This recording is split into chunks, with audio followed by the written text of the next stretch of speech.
Welcome to a beautiful Saturday morning in Southern Oregon. This is the joys of living in a rural area. Out here with my kitty cat, my doggies. There's the broken wiener over there. Wifey's here, but she's hiding from the camera. And today, I'm actually going to make another video. It's been a while, but I'm going to go ahead and make one. So I want to talk about what it takes to actually own a pinball machine and the things that you have to do, the things that can pop up by showing some examples that I'm dealing with right now. But it was such a nice day, we had to sit outside and have a cup of coffee with the dogs, and I'll shoot the rest of this little video later. So beautiful day. So it's actually quite a bit later since I shot that first little bit, but I'm finally here again to keep talking. You know, you think of pinball, and that's kind of the first thing you think of is this big brightly lit back glass and a flashing play field, and you think, wow, man, it'd be so fun to own one of these. And it is. But I think it's important really to talk about the reality of owning it, because while you think of that, what you don't think of is the reality of, hey, I've had this game for a couple of years, and then you start seeing things more like the fact that my cat loves to hang out on here, and there's cat hair all over it, and there's footprints all over it. So I'm constantly cleaning the glass. And you also end up with things that look like this. You know, it's real common to have one machine sitting there buried in parts because it's not running right now. I've got one of the boards out. It's actually should be here tomorrow, and it'll be running again. In the meantime, you know, here's the other board that goes in there, and here's bits and pieces and stuff, because that's what happens. And it's real easy to lose interest in your hobbies. And people think that owning a pinball is just like owning a VCR or something, you know. Boy, does that show my age. A DVD player, a computer, whatever you will. You know, you walk over to it, you turn it on, and everything's perfect. And that's not always the case. The worst thing you can do to a pinball machine is not play it. It's just terrible. It's horrible on it. You let it go for a long time, you're going to turn it back on, and things ain't going to work right. And so that's part of what my problem is. These were sitting out in the cold area of my place here, out in the shop section where I've got my arcade set up. And long story short, you know, it wasn't the best environment out there for a long time. We've got that improved. I had a close friend I let live with us for a while they needed to, and during that time I didn't spend much time with the games, and so now I'm left dealing with getting games going again. So sorry to be taking so much time talking on this, but I think it's important. I'm always getting people coming to me wanting me to fix their games. You know, that's the other thing. Once you start getting into pinball, man, everybody's going to think you are the local repair guy, because there aren't any repair guys for pinball, generally speaking. You know, and it's expensive when you do find somebody who can come and repair it. So if you got a pinball machine and they got a pinball machine, they're going to want to be your best buddy. And going on to talk more about machines, you know, another thing I'm dealing with is like Old Chicago, my first one that I ever got. That's always run perfect, now has an issue, and I'm trying to chase a gremlin down and find out why it's not running. It's actually right behind me, but I'm just going to keep the shot here. So I'm going to take a minute and talk about Gorgar, because this is a prime example. Actually, Gorgar and Firepower, both a little bit, because this is a prime example of how things can go when you start collecting machines. Firepower took me 3 tries to get, and I've always loved Firepower. I don't know what it is about it. I just really like it. I like that you have to actually work for the multi-ball. To me, that is a quintessential pinball machine. It is just awesome. It is about as perfect as you can get for the style of game that it is. It's just a really good game. And the first time I went to get a Firepower, I ended up getting a Flash. And flash always left me wanting. And I eventually traded flash, once I got it all running good, for my Pinbot. Then we went to get Firepower, another Firepower. And instead of getting Firepower, came home with Gorgar. Gorgar was never really a title that I specifically wanted. But, you know, I like the fantasy theme, so that's cool. In short, third time we went for Firepower, we got it. But, yeah, I didn't go out searching for this machine. It wasn't really on my want list. I'd played it in virtual pinball and, you know, yeah, it's all right. But it's also in the same series of machines that I really do like. So I got it. And in the course of getting it, I've fixed it quite a bit. I've put all new driver board and MPU in it. And matter of fact, this is one of the MPU boards. This is the one out of Firepower. And these are really nice. It's not the original board. It's a replacement board. It's made by pinballpcb.com, Kahoot Enterprises, Kahoot or Kahoot. I'm not sure how you pronounce it. But I'm not being paid to say anything about them. This is just my own personal thoughts, which are these boards are freaking awesome. They are absolutely amazing, and I love them. And I was having a problem with this one. Excuse me, that's the driver board. I was having a problem with this one, and so I sent the MPU back to him. And if you do have a problem, this is the awesome thing. It's $25, and that includes the return shipping to have them go through it and fix the problem. So, you know, besides the fact they are beautiful, amazing boards, they're nice and thick. They've got all of these LED displays that show what state the machine is in and what's going on. And I'm actually going to be using those LED displays over here. And we'll get into that here in a second. But those are really a good board. They're awesome. So anyhow, this machine, when I got it, was kind of running not very well. So I went through and I put in a new MPU and a new driver board. The speech went out on it at one point, so I put in a new speech board. And the back glass on every Gorgar I've ever seen was terrible. You know, and I saw brand new back glasses come up at a time when I happened to have a little bit of extra money, so it got a brand new back glass. And then again, when I just happened to have a little extra money one time, well, plastics came available. So I bought a new set of plastics, which really the ones that were on it were in good shape. It's just that the top left one there was just busted all up and held together with tape and, you know. So looking at the machine, though, here's where I'm at now. It plays sweet. I had a long time problem with the left flipper here. It just was weak. I couldn't get it to work right. It would double flip. It was just, yeah, you know, my buddy came and he helped make some adjustments. It got a little better, but it was never right. I put in a new end of stroke switch.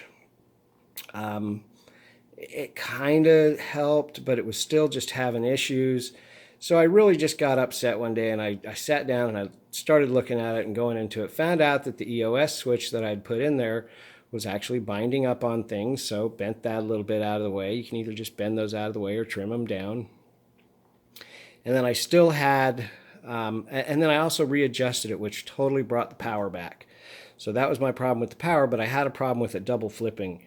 So I tried filing and cleaning the switches on the actual button down here, and it didn't do any good. So sometimes things just have to go bye-bye and be replaced.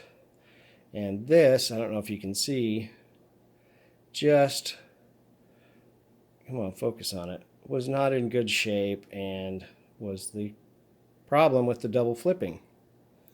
So fix that. Now, the problems I'm having are the top bumper there, the one on the right up top, is not really bumping as good as it should. Sometimes the ball will hit the little skirt there and it doesn't trip. And if you're not sure how these work, sorry about the glare, there is a skirt on there and you'll see they're kind of broken up, and we'll talk about that. The ball rolls over that, which pushes on a switch, and when the switch touches, it yanks down a metal ring, which squirts the ball out and also trips the points. So I need to get in there and I need to clean those switches and adjust them. Mostly just adjust them. They're just a little bit out of adjustment. They need to be much more sensitive because I like it to really just, the second it's in there, bang, out it goes. So that's something. And I do need to rebuild these. Those are the original skirts. They're, 30-something years old or whatever, and they're getting broken up. And so I'll replace those. I'll replace the bodies. I'll put in new light sockets, new springs, new ring and rod. That's the metal ring that pulls down. And I will eventually rebuild those. But for now, I just need to get it working right until I got a little extra cash to where I can buy those parts that I need. And the parts aren't expensive. It's just right now I'm kind of broke, especially with this whole coronavirus thing going on and me being very slow at work.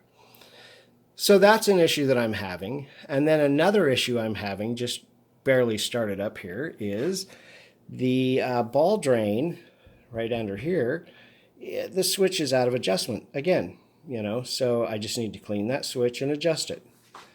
The third problem I'm having, I briefly touched on in another video, is I have a complete row of lights out. And what I mean by row is the way the lights that are flashing are controlled is they're set up in a matrix. So that's a grid, like in the game Battleship. And when you go across the top, across from left to right, that's a row. And when you go from top to bottom, that's a column. Well, in this case, row 1 is out. And that is this bulb, this bulb, this bulb, that bulb right there, and then the one bulb behind where it says first. So none of those are flashing. Hey, quick edit here. I actually missed one of the lights that's out in the row. So the row consists of actually this one, which I missed in my little pointing out, that one, oops, excuse me, I almost did it again, that one up there, and then the one behind first. I emailed the board maker, and there's a way with all of those fancy little LEDs that we have on there to test and make sure that the machine itself, that the boards are sending out signal as it should. And I really think that it's fine there. And the reason I think that is because those lights have never worked since I brought it home. So I think I have a problem with a bad pin or connector or a broken wire or something like that that is taking out that entire row of lights. And I think when I find it, it's going to be a pretty easy fix. But for now, I'm going to start with the bumpers and the drain switch here, and we'll get those dialed in. So let's get it going. Okay, so I've got the glass off, and before I lift the playfield, I just wanted to get a close-up so you can see what the skirt of the bumper is. And you'll see that after a million years, they die. So those are what I will need to be replacing at some point soon. And now let's open it up and get inside. Okay, let's start with the ball drain switch. So to make this a little easier to see, I've just propped the playfield up with a piece of wood and stuck a light on there so that this will hopefully show up real good. And if we get in here, that right there is the switch that I need to adjust. And you can see there's quite a big gap there, and I don't need that big of a gap. So the way we do that, the way we adjust that, wait, where'd it go? There it is. Come on, focus on it. Doesn't want to focus. Anyhow, so I need to get in there and bend that switch a little bit. And you do that with something that looks like this. If I can get this in the shot here and have it show up. It's hard to see this, I'm sure. And it's got a gap there between this angle, you know, or on the end there. And I've got a different end here I can use. And I'm going to adjust that. But the important thing is always do this with the power off, because this is metallic, and if you cross things that you shouldn't, you're going to blow things up. And it doesn't matter if you're doing this on an electromechanical or a solid state, always turn your power off unless you are, I mean, beyond a million percent certain you're not going to accidentally touch something. So even though this is in a relatively safe spot, I still am shutting the power off. So I'm going to get up here and tweak this down and try to get that gap to be much, much smaller. Now it's actually closed. So I need to open it up a little bit, but I can see this is bent weird, so just give it a little tweak right down here. Come on back and get it where it's going to be close, but not actually touching. I wish I could get this to focus better. Come on. I think the light's messing with it. So if I get in here and you see, if I can get my finger on it. So there's the switch end. It just needs to close. So this is really hard. I'm trying to do this while looking through my phone. And it's not focusing very good, and I'm probably making everybody seasick. So I'm going to stop with the camera, now that you've kind of seen the process, and get this thing dialed in, and then I'll let you see what it looks like. Okay, I think I've got that adjusted where I'm happy with it. You probably can't really see in there very well, but if I reach up here and operate the switch, then we'll be able to see it. There we go. So it opens and it closes pretty good, and I'm happy with that. So the other thing I want to do is I want to clean it. And cleaning switches. If you are cleaning switches on a solid state machine, which is what this is, meaning it has circuit boards, don't ever use files or flex stone. This is a flex stone right here. It's basically like a, I don't know, it's like a fingernail file in a way. If you run across an old set of maintenance tools, you will get these little burnishers. These can work good. Or the factory recommendation is an uncoated business card. So just take a plain uncoated business card, put it between the contacts, wipe them a few times, and you should be good. This one's probably pretty clean. I'm going to go ahead and burnish it before I move on. So I'll just put this between the blades, put a little pressure on it, wipe this back and forth a few times, and then we're good to go. And then we'll move on to the bumpers. So 1 second, and I'll flip the play field up, and we'll go from there. Okay, that's all I think should be good, and I now have the play field flipped up, the light moved, so you can see what's going on. So, coming in here, this is the bumper assembly, and I don't know if you'll be able to see this, but this is, as I push on this, closing a switch, and that's what I need to adjust, is that switch.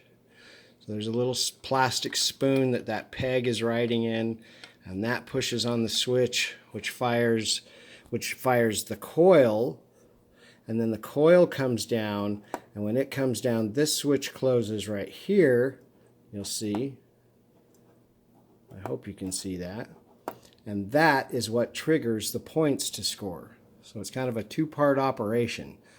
First it pulls the bumper down, and then it scores the points. So if you have a machine that the bumpers are working but that's not scoring points, well, there's your problem. or it scores points when, you know, nobody hits it, there's your problem.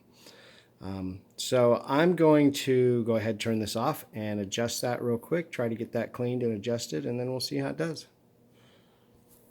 Okay, everything adjusted. Let's turn it back on. The next thing that's important is after adjusting switches, you want to test them. And you don't want to do a ton of switches without testing, because let's say you're working on an old electromechanical like old Chicago, and you're not real sure of your work. You're not, you know, you haven't done a lot, so you don't know how careful you need to be in your checking, and you clean 20 switches. What happens if you got 2 of those wrong? You're not going to know which 2 it is, so now you have to go back through all 20 of those again. So make sure and test. Put it back into its operating position, which is playfield down, and see how it works. So let's put the ball back in. Always take the ball out before you raise the playfield so it doesn't go smashing around, or block it off so it can't come falling out, either way. And let's see how she does. Oh, knew the ball was there. So let's just test that again real quick. No problem. And get it into the bumpers. See, it's just not firing that one very well, but it does work. So this is very difficult to film and do at the same time. Not what I wanted to do.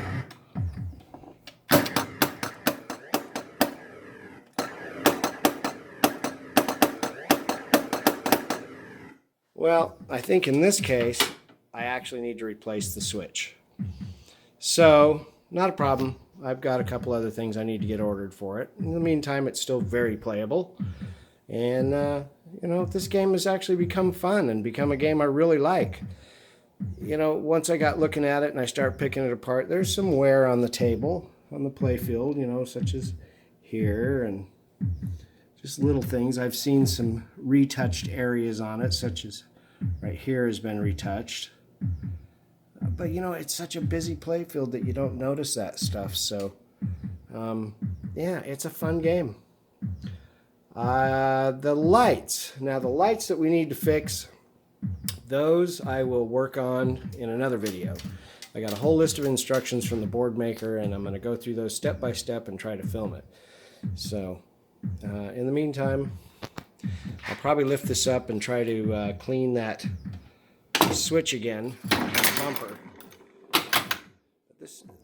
This game's a fun game to play. Yeah. Can't play one-handed. Pinball is not a one-handed game. See, that worked.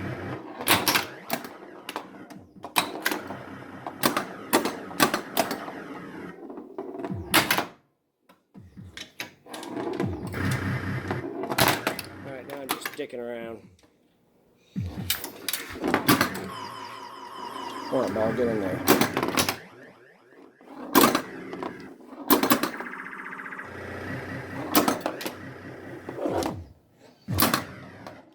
I should probably edit all this out, huh? Anyhow, cool. All right, that's it for now. If you buy a pinball machine, just know it takes maintenance. Pinball is a hobby. Owning pinball machines is a hobby. You're dealing with a steel ball that is moving around at high velocity and smashing into things.